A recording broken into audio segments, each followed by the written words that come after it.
हंस वाहिनी coaching classes के इस यूट्यूब चैनल पर आप सभी लोगों का हार्दिक स्वागत है। आज अपन नवीनतम समसामयिकी की इस कक्षा में साथ साथ में बेहतरीन प्रश्न भी करेंगे और साथ साथ में हम भारत का भ्रमण भी करेंगे। और आज जो भारत का हम भ्रमण करने वाले हैं वो एक और महत्वपूर्ण जो राज्य है जिसे भारत का हार्ट कहते हैं, हृदय स्थल कहते हैं, वो है मध्य प्रदेश। तो उसका अपन भ्रमण करेंगे। उससे पहले बहुत ही महत्वपूर्ण जो प्रश्न है उनको हम पढ़ने वाले हैं। तो शुरू करते हैं अपना पहला प्रश्न।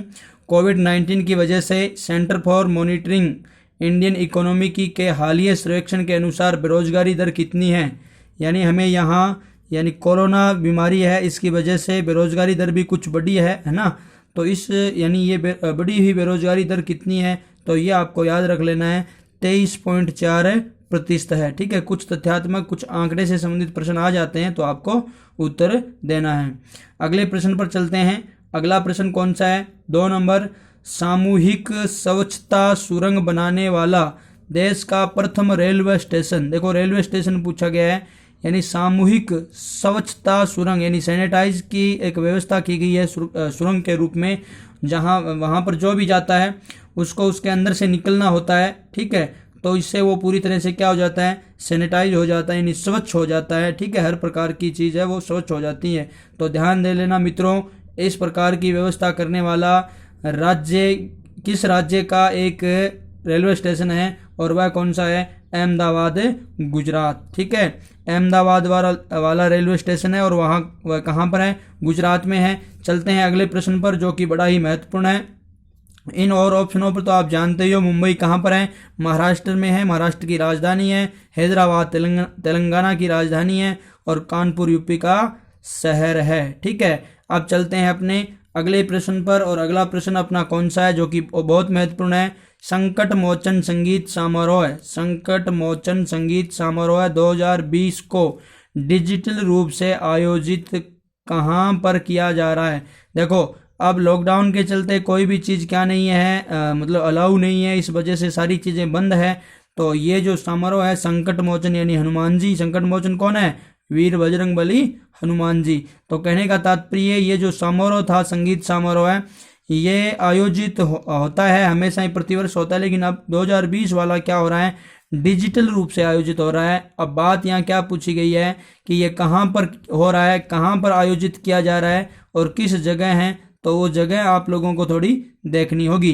तो देख लो यहाँ जो जगह है, ऑप्शन नंबर अपन 4 नंबर पर सीधे ही चलते हैं। वाराणसी यूपी, वाराणसी यूपी में है। वाराणसी का नाम मैंने आप लोगों को बता दिया, इसे ही बनारस कहते हैं ना, और इसे ही काशी कहते हैं ना। बाबा विश्वनाथ की जो नगरी है वाराणसी। और पीएम जो अपने हैं वर्तमान में नरेंद्र दामोदर दास मोदी, उनका ये क्या है? संसदीय क्षेत्र भी है, यहाँ से वह जीत कर गए हैं। ठीक है, तो अपन बात करते हैं किसकी? ये जो संकट मोचन संगीत समारोह ये 4 नंबर वाराणसी में। उज्जैन जानते होंगे एमपी की, ये क्या है? उज्जैन एमपी का शहर है, बात करेंगे अपन। और जयपुर राजस्थान की राजधानी आप जानते हो, और तिरुपति आंध्र प्रदेश। अब अपन बात करते हैं, आगे चलते हैं अपने चौथे प्रश्न पर। और चौथा प्रश्न हमारा क्या है? वो भी इम्पोर्टेंट है, और वो है भारत के विदेश मंत्रालय ने किस क्षेत्रीय संगठन के देशों के स्वास्थ्य कर्मियों, ध्यान देना भाई, प्रश्न क्या दोबारा पढ़ो। भारत के विदेश मंत्रालय ने किस क्षेत्रीय संगठन के देशों के स्वास्थ्य कर्मियों के लिए कोविड-19 प्रशिक्षण कार्यक्रम चलाने की क्या की है? घोषणा की है। तो कहने का मतलब इस प्रश्न का उत्तर होगा कोई क्षेत्रीय संगठन। कोई क्षेत्रीय क्या होगा? संगठन, है ना। और विदेश मंत्रालय के द्वारा ये शुरू किया गया। आप बता सकते हो विदेश मंत्री कौन है ना? विदेश मंत्री जानते होंगे आप, है ना, एस जयशंकर, ना, सुब्रमण्यम जयशंकर। तो ये विदेश मंत्रालय एक प्रशिक्षण कार्यक्रम है कोविड-19 से निपटने के लिए, वो चलाने की घोषणा की है। किस संगठन के साथ मिलकर? तो मित्रों इस संगठन, ये जो संगठन है वो है, इसका नाम होगा सार्क। क्या नाम होगा? सार्क। अब आप लोग जानते होंगे सार्क क्या है, आप लोग इसके बारे में भी अच्छी तरह से जानते होंगे। चलो मैं आप लोगों को कुछ सार्क के बारे में बता ही देता हूँ, है ना। सार्क ये है क्या? वास्तव में जो सार्क है ये एक देशों का समूह है ना। देखो SAARC, है ना।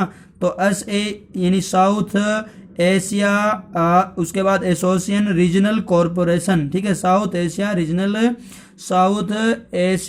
एसोसिएशन रीजनल कॉरपोरेशन, यानी अपन कह सकते हैं दक्षिण एशियाई क्षेत्रीय सहयोग संगठन, दक्षिण एशियाई क्षेत्रीय सहयोग संगठन, जो कि क्या है, सार्क है मित्रों। और ये ध्यान देना, इस सार्क के अंदर कुल कितने सदस्य हैं, 8 सदस्य हैं। कितने सदस्य हैं, 8 सदस्य हैं। और ये 8 जो सदस्य हैं ना, वह कौन कौन से हैं, तो वो आप ध्यान दे लेना। 8 जो सार्क के सदस्य हैं, ये मैं आप लोगों को एक ट्रिक बता देता हूँ, कई बार प्रश्न यहाँ से भी आता है, तो ऐसे ट्रिक से याद कर लेना।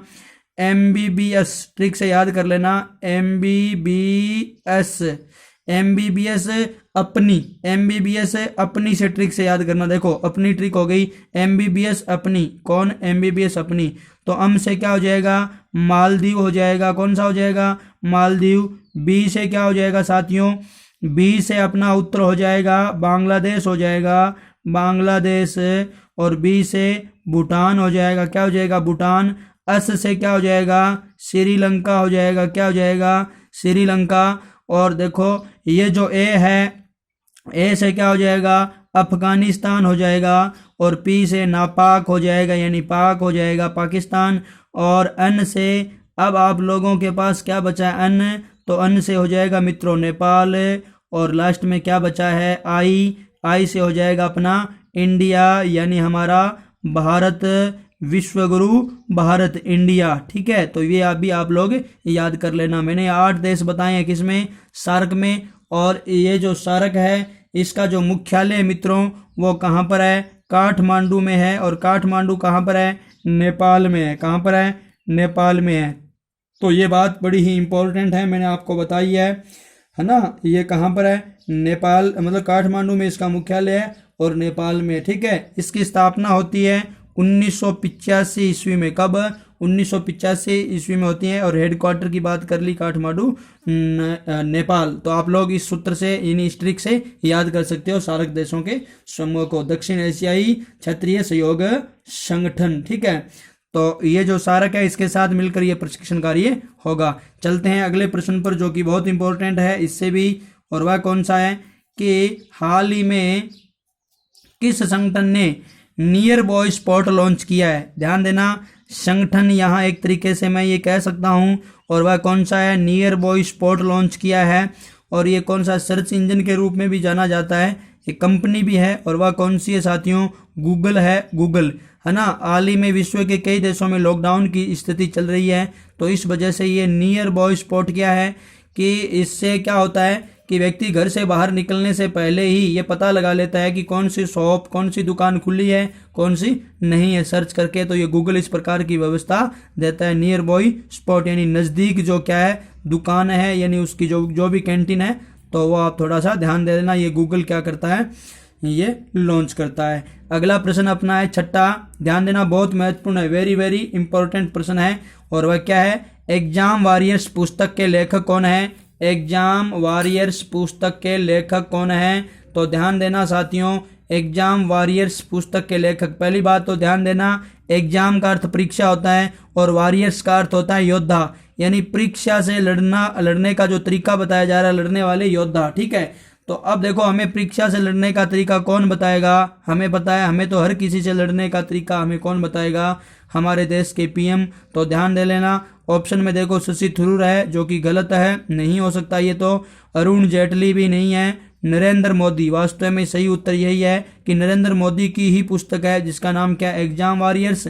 ये क्या करती है मित्रों, ये विद्यार्थियों को, है ना, विद्यार्थियों को परीक्षा के साथ किस प्रकार लड़ाई करनी है, मतलब परीक्षा को किस प्रकार लेना है, कैसे तैयारी करनी है, परीक्षा का दबाव नहीं बनाना है अपने ऊपर, इस प्रकार की तमाम बातें करते हैं। तो मित्रों, एग्जाम वॉरियर्स हमारे लिए भी बहुत ज़बरदस्त है, क्योंकि साथियों हम भी तो क्या कर रहे हैं, लड़ाई कर रहे हैं, किसके साथ, परीक्षा के साथ। हमें भी तो लड़ाई करनी है, तो हमें इस पुस्तक के कुछ अध्याय पढ़ने चाहिए। तो ये पुस्तक किसकी है, नरेंद्र मोदी की। बचा ऑप्शन है राहुल गांधी, तो आप जानते ही हो इन्होंने कोई पुस्तक नहीं लिखी, खोज जरूर की है, ठीक है। चलते हैं अपन आगे, और वो किसकी बात करते हैं, यानी अगले प्रश्न की। और अगला प्रश्न हमारा कौन सा है मित्रों, प्रश्न है survey of India. Survey of India SOI ने कोविड-19 संबंधी जियोगेटेड जानकारी एकत्र करने के लिए एक ई प्लेटफॉर्म, देखो सर्वे ऑफ इंडिया के द्वारा क्या किया जाता है कि कोविड-19 संबंधी जानकारी इकट्ठा करने के लिए, एकत्रित करने के लिए यह एक ई प्लेटफॉर्म विकसित किया है। और वह है कौन सा, यानी वो प्लेटफॉर्म कौन सा, उसका नाम क्या है मित्रों? बहुत अच्छा प्रश्न है। अगर ऑप्शन विकल्प पर बात करें, संगठन नहीं है, स्वस्थ वो भी नहीं है, सचेत भी नहीं है, तो सहयोग, ध्यान देना ये सहयोग ई प्लेटफॉर्म क्या कर दिया गया है, लॉन्च किया गया है। किसके द्वारा? सर्वे ऑफ इंडिया के द्वारा लॉन्च किया गया है। तो साथियों आप लोग जानते होंगे सर्वे ऑफ इंडिया को, यानी इसकी जो स्थापना है वो 1967 में हुई थी। कब हुई थी? 1967 में इसकी क्या हुई, स्थापना हुई। और इसका जो हेड क्वार्टर है साथियों, हेड क्वार्टर का मतलब समझ गए होंगे आप लोग, मुख्यालय, और वो कहाँ है? देहरादून, यानी उत्तराखंड में है, देहरादून। और कहाँ? उत्तराखंड, है ना। किसका मुख्यालय? सर्वे ऑफ इंडिया का मुख्यालय है। तो ये अपने प्रश्न हो गए, है ना। अब अपन चलते हैं और एक प्रश्न मैं आप लोगों से, मैं आप आज के, यानी आज के इस अध्याय में मैं आपसे 4 प्रश्न करूंगा। 4 प्रश्न मुझे उत्तर दोगे। एक तो देखो ये कौन सा, अमेजन का वर्तमान में सीईओ कौन सा है, ठीक है, यानी इसका प्रमुख हेड अब कौन है।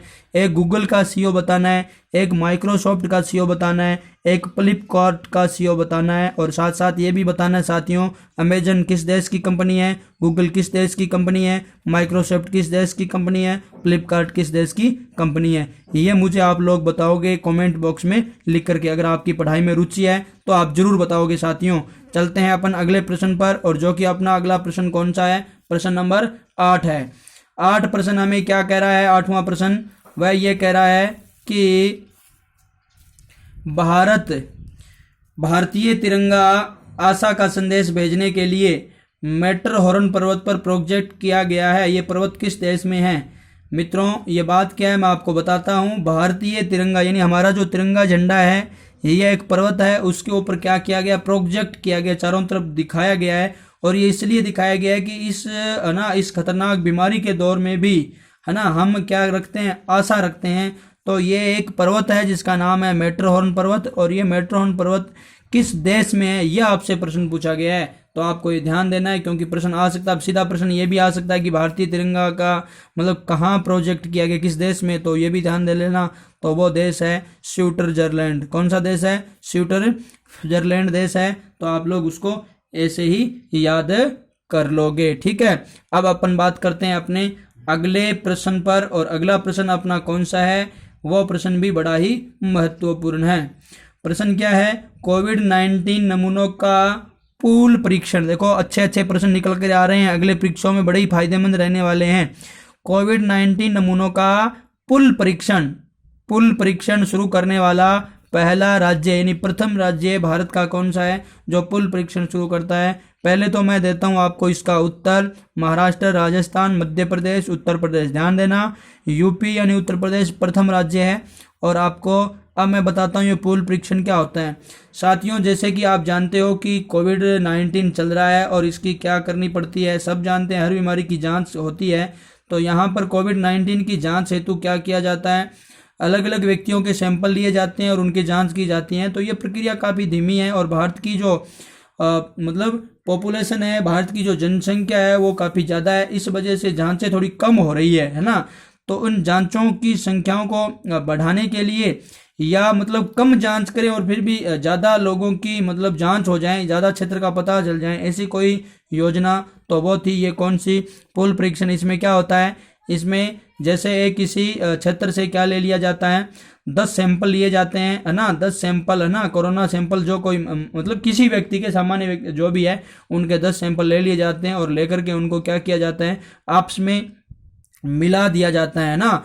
बहुत ज़्यादा अगर 100 लेते हैं तो उसमें भी जैसे सभी को मिला दिया जाता है। और फिर जो 10 सैंपल होते हैं, है ना, मिक्स सैंपल है, पता नहीं है कौन सा अलग, तो अलग से लिया नहीं गया है। उन 10 को क्या कर दिया जाता है? मिला करके और फिर चेक किया जाता है। चेक करने में जैसे 10 में अगर लगता है कि अधिकतर जो सैंपल है वो क्या है? कोरोना पॉजिटिव आ रहे हैं, मतलब कोरोना उनके है, तो ये अंदाज़ा लगाया जाता है कि इन सभी लोगों के कोरोना हो सकता है, तो उस स्थान को हॉटस्पॉट घोषित कर दिया जाता है और वहाँ के प्रत्येक व्यक्ति की क्या की जाती है, जांच। ठीक है।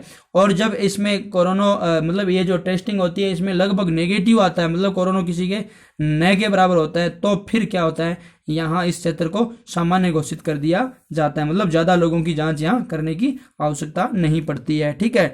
तो अब अपन बात करते हैं, ये यूपी वाला स्टेट की हमने बात करी दी है, और अब अपन बात करेंगे किसकी, ये बात करने वाले हैं अपन अगले अपने सवाल की। और अगला सवाल अपना कौन सा है, वह सवाल होगा कौन सा, ये वाला जो हमारे पास ही पड़ा है, और वह कौन सा है, हाल ही में कौन सा ऐप, देखो एक ऐप के बारे में ये बात पूछी गई है, हाल ही में ये कौन सा ऐप है जो सबसे ज़्यादा डाउनलोड किया गया है। देखो हाल ही में कौन सा ऐप है, 5 करोड़ डाउनलोड तक पहुंचने वाला दुनिया का सबसे तेज ऐप बन गया है। ध्यान देना भाई, बहुत महत्वपूर्ण है।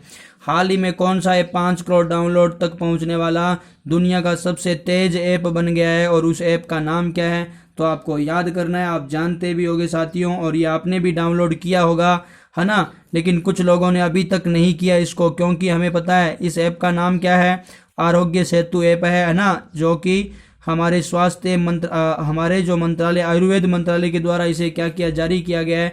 लेकिन हम लोग क्या नहीं कर रहे हैं इसको, आधे लोगों ने, देखो ये तो स्पष्ट आंकड़ा ही बता रहे हैं, हालांकि हाल ही में विश्व में सबसे तेज गति से डाउनलोड होने वाला है, लेकिन ये भी तो ध्यान देने योग्य बात है ना कि 5 करोड़ ही है, हमारे देश की पब्लिक 130 करोड़ से अधिक है। ठीक है।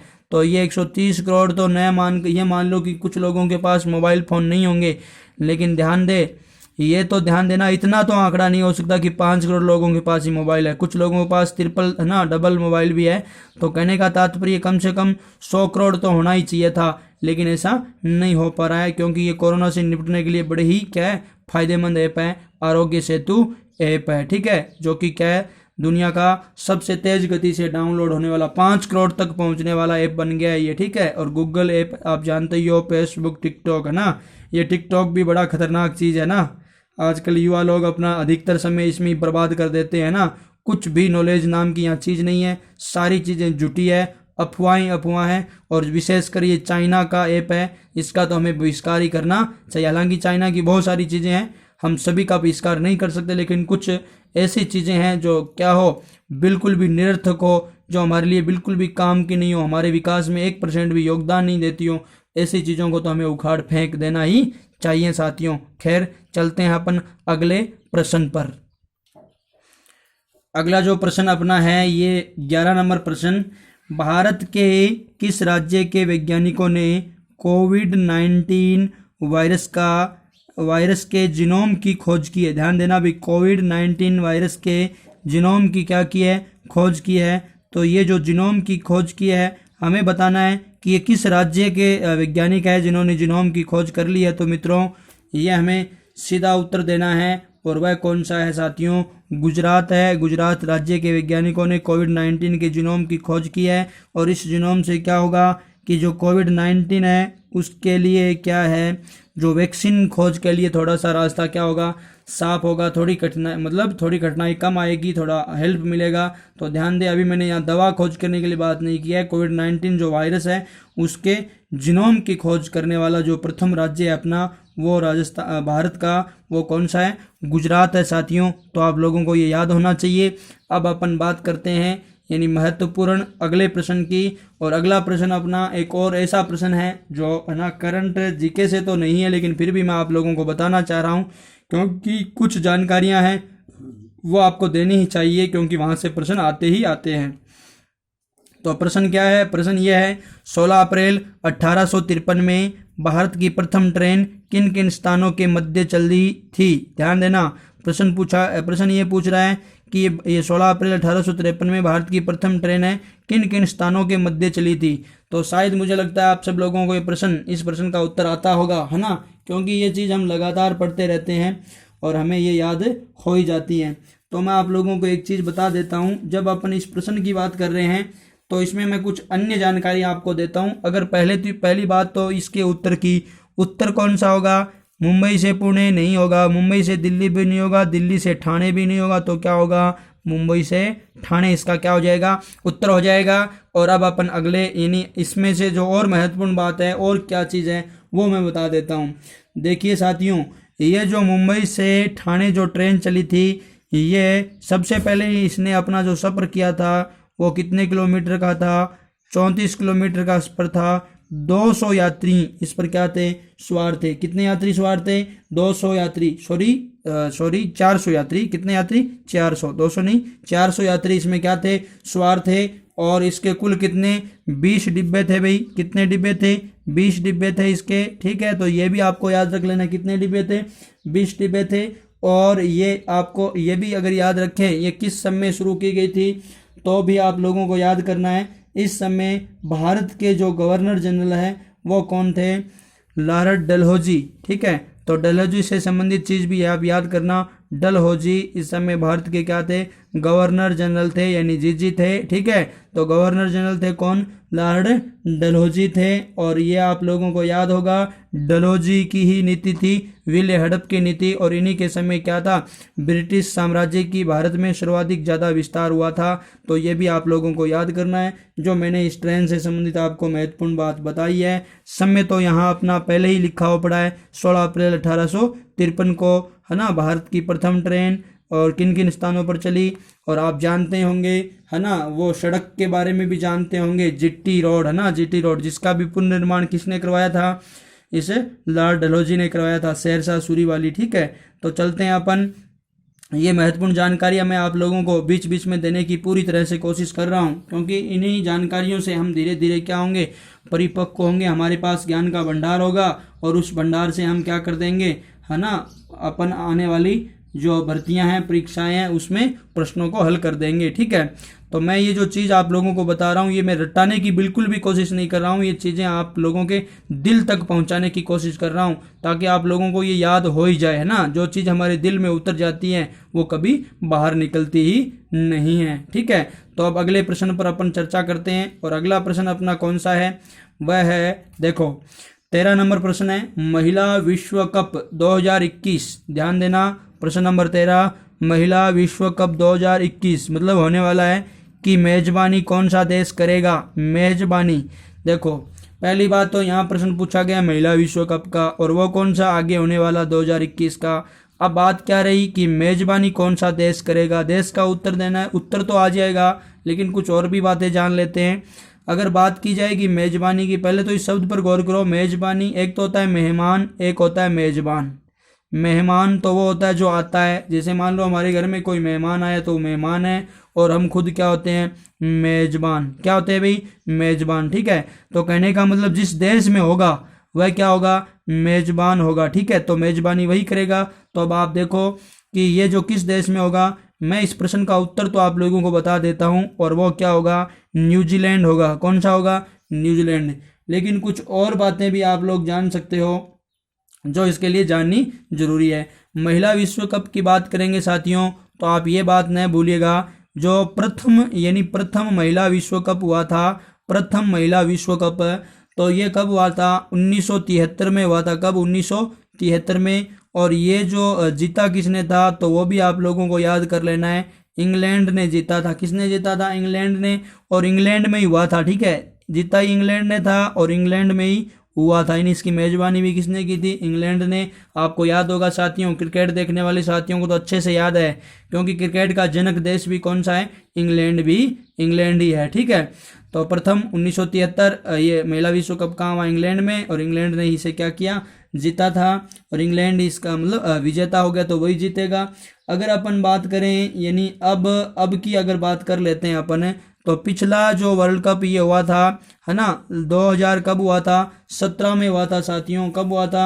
2017 में। और उसको जीतने वाला कौन था भाई? ये तो आप ही बता दोगे। इसको जीतने वाला था वो भी कौन था? इंग्लैंड ही था, ठीक है।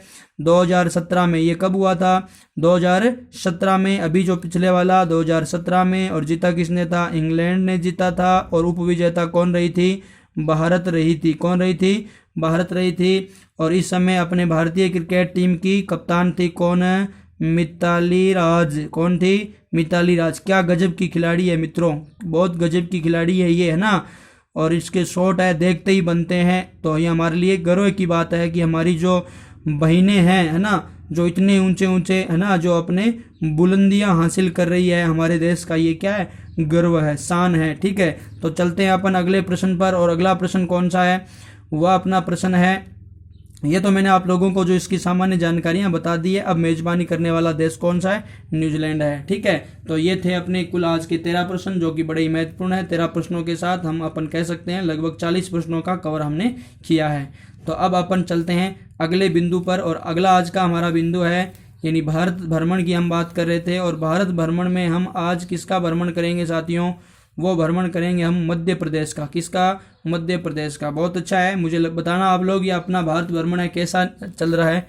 ठीक है, जबरदस्त है। जैसा भी आप लोग मुझे बताना, आपको क्या इसमें कोई फायदेमंद चीज़ें नज़र आ रही है या वास्तव में आपको मदद मिल रही है। बहुत अच्छा है। जैसी भी स्थिति आप मुझे ज़रूर बताना। तो अपन चलते हैं भारत भ्रमण की बात। और भारत भ्रमण में सबसे पहले अपन आज बात करेंगे मध्य प्रदेश की। तो मित्रों, सीमावर्ती राज्य की बात आपके लिए मैंने खाली छोड़ा है, आपको याद करवाने के लिए अच्छी तरह से। तो कुल सीमावर्ती जो राज्य हैं साथियों, 5 है मध्य प्रदेश के। आप जानते होंगे उत्तर के अंदर तो कौन है, उत्तर प्रदेश है। कौन है, उत्तर प्रदेश है। अगर बात करें अपन पूर्व की, तो उधर हो जाएगा छत्तीसगढ़। कौन सा हो जाएगा, छत्तीसगढ़ हो जाएगा। ठीक है, और अगर अपन बात करेंगे दक्षिण में, तो दक्षिण में कौन सा हो जाएगा, महाराष्ट्र हो जाएगा, महाराष्ट्र।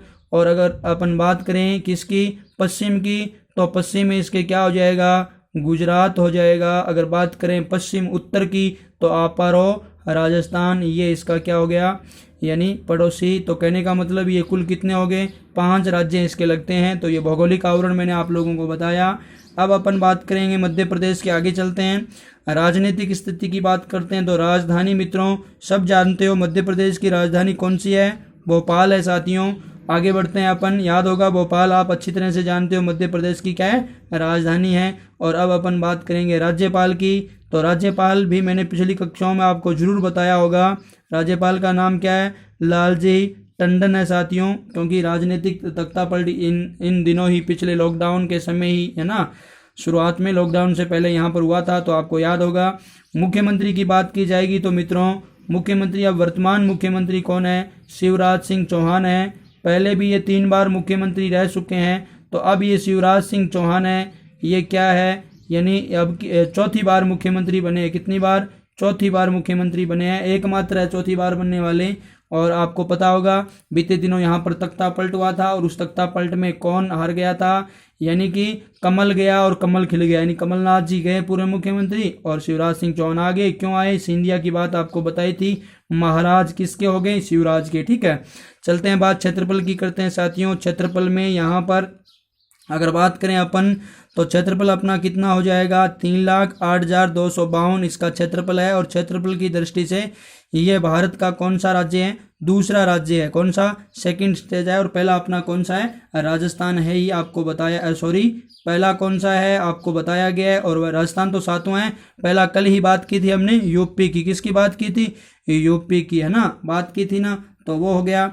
तो अपन चलते हैं अगले प्रश्न पर, जनसंख्या की बात करते हैं। तो जनसंख्या यहाँ इनकी कितनी है, 7 करोड़, है ना, कितनी हो गई, 7,26,26,809। तो ये भी ध्यान रख लेना, 7,26,26,809 है, ये इनकी जनसंख्या है। सबसे बड़े शहर की बात करेंगे तो वो शहर है इंदौर है साथियों। कौन सा है, इंदौर है। और अगले प्रश्न की अपन बात करते हैं गठन की। तो इसका जो गठन है वो कब हुआ, 1 नवंबर कब, 1956 को हुआ। जिले की बात करते हैं तो साथियों 55 है। और अगर अपन लोकसभा सीटों की बात करेंगे तो वो हो गई, लोकसभा ध्यान देना भाई, सीटें 3 प्रकार की है ना, लोकसभा की 29 सीटें यहाँ पर है टोटल, है ना। ये सारी की सारी सीटों में 28 सीटों पर तो बीजेपी ने जीत हासिल की थी, है ना, किसने, बीजेपी ने।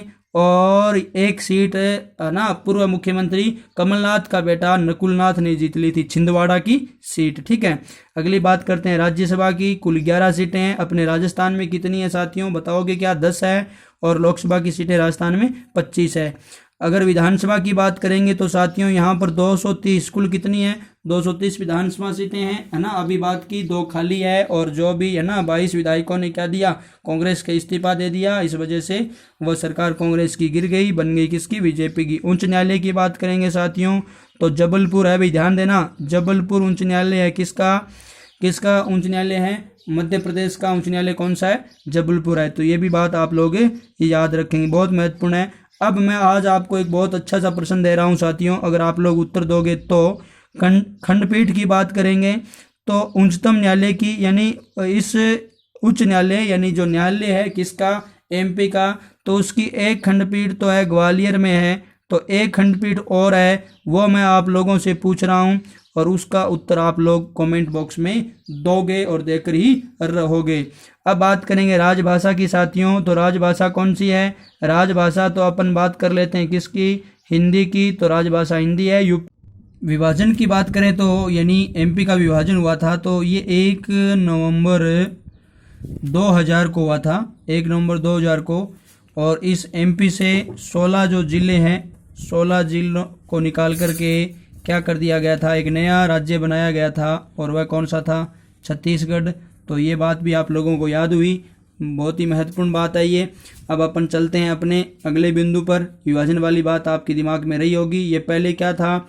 ये अपन क्षेत्रफल की अगर बात करें तो पहले 1 नंबर पर था और अब कितने नंबर पर आ गया? 2 नंबर पर। राजस्थान क्या हो गया? प्रथम स्थान पर आ गया। ठीक है।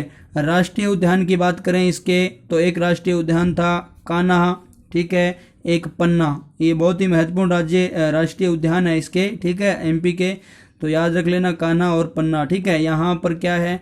टाइगर भी खूब सारे रहते हैं, ठीक है, इसलिए इसे एमपी को क्या कहा जाता है? टाइगर स्टेट भी कहा जाता है भाई। एमपी को क्या कहा जाता है? टाइगर स्टेट भी कहा जाता है। एमपी को क्या कहा जाता है? टाइगर स्टेट भी कहा जाता है, राष्ट्रीय उद्यान।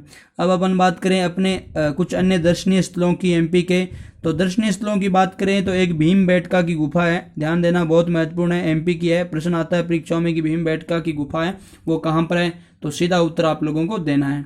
खजुराहो की बात करें तो देखो ये खजुराहो बहुत चर्चित है राजस्थान में। हमें इसलिए पढ़ना पड़ता है इस चीज़ को क्योंकि हम लोग यहाँ पर क्या करते हैं, इस मंदिर से हमारे यहाँ के मंदिरों की तुलना करते हैं, ठीक है।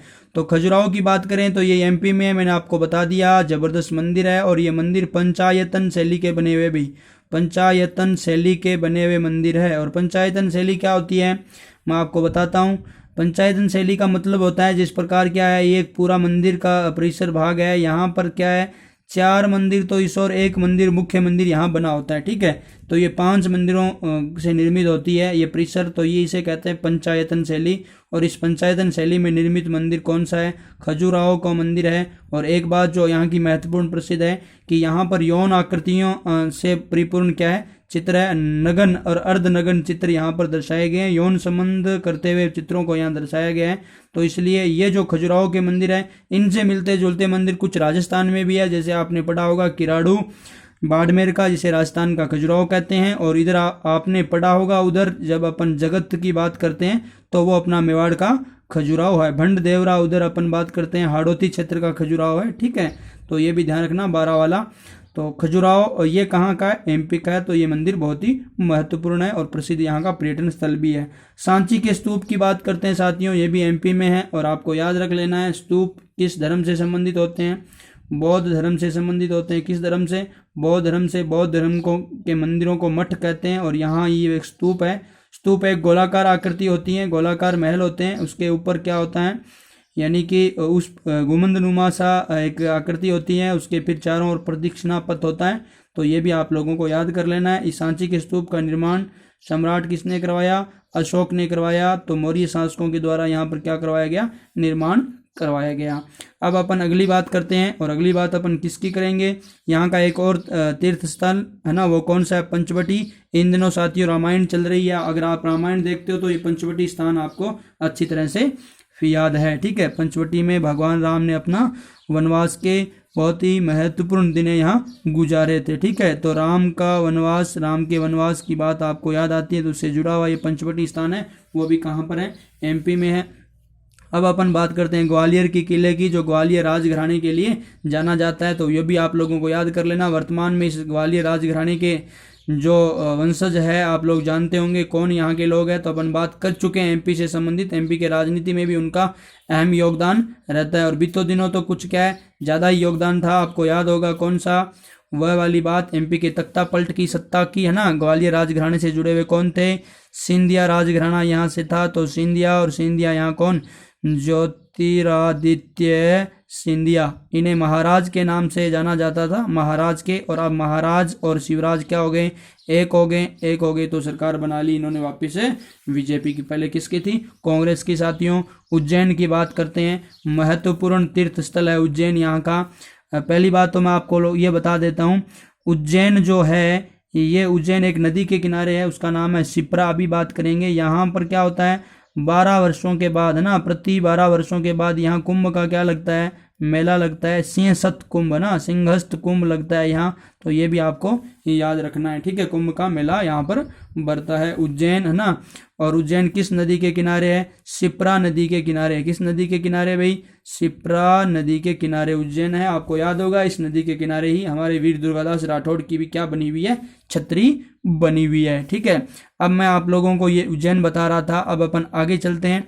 इसके ऊपर देखो एक चीज़ और बता देता हूँ। उज्जैन की बात करें तो अगर हम एमपी की बात करें तो एमपी की जो प्राचीन एमपी का नाम था वो मध्य भारत था। क्या था? मध्य भारत भी कहा जाता था। उससे पहले की बात करें तो इस क्षेत्र को है ना, आपको याद होगा अवंतीपुर नाम सुना होगा आपने, अवंतीपुर है ना, अवंती महाजनपद है, अवंतीपुर, अवंती महाजनपद। इसकी राजधानी क्या थी?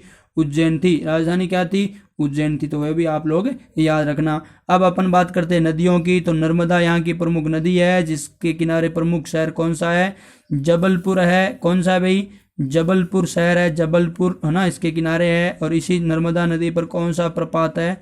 धुआंधार जलप्रपात, धुआंधार जलप्रपात है, ठीक है, धुआंधार जल प्रपात है। किस नदी के किनारे? ये जो नदी अपनी कौन सी? नर्मदा। चंबल की बात करते हैं, राजस्थान में भी बहती है, गुजरात में भी बहती है और यूपी में भी बहती हैं। राजस्थान में भी बहती हैं और एमपी में भी बहती हैं और यूपी में बहती है, यानी गुजरात में नहीं बहती। तो ये ध्यान रख लेना। शिप्रा की बात करेंगे तो अभी बात कर ली, इसके किनारे क्या है? उज्जैन है। ये सिंहस्थ कुंभ है, ये यहीं पर बढ़ता है 12 वर्ष के बाद, शिप्रा नदी। और मैंने आपको बता दिया अपने एक यहाँ राजस्थान के शूरवीर दुर्गादास राठौड़ की भी छतरी बनी हुई है। सोन है, माही नदियाँ यहाँ की प्रमुख नदी है। माही नदी अपने ये 3 है ना जिलों में है। कौन कौन से? गुजरात, ये एमपी से निकलती है, एमपी, फिर राजस्थान में, और फिर कहाँ पर? गुजरात में चली जाती है। तो ये थी साथियों बड़ी महत्वपूर्ण जानकारियाँ मैंने आप लोगों को एमपी के बारे में दी है। और ये अपना भारत दर्शन एक महत्वपूर्ण हमने राज्य की बात की है। आप लोगों को एक कक्षाएं कैसी लग रही है मुझे आप लोग जरूर बताना साथियों, क्योंकि आपके द्वारा दिए गए वो जो कमेंट होते हैं, आपके द्वारा दिए गए जो अपने विचार होते हैं, उससे मुझे काफ़ी मनोबल बढ़ता है और उससे मैं अगले दिन और अच्छी बेहतर चीज़ लेकर के आप लोगों के सामने उपस्थित होता हूँ। ओके साथियों, अब समय हो गया है, आपके दोस्त को इजाज़त दीजिए। जय हिंद, जय भारत। और आप लोग हंसते रहिए, मुस्कुराते रहिए, और महिला, बच्चों, बुजुर्गों, सैनिकों को क्या कीजिए? सम्मान कीजिए साथियों। इसी के साथ मैं मेरे कथनों को विराम देता हूँ। जय हिंद, जय भारत।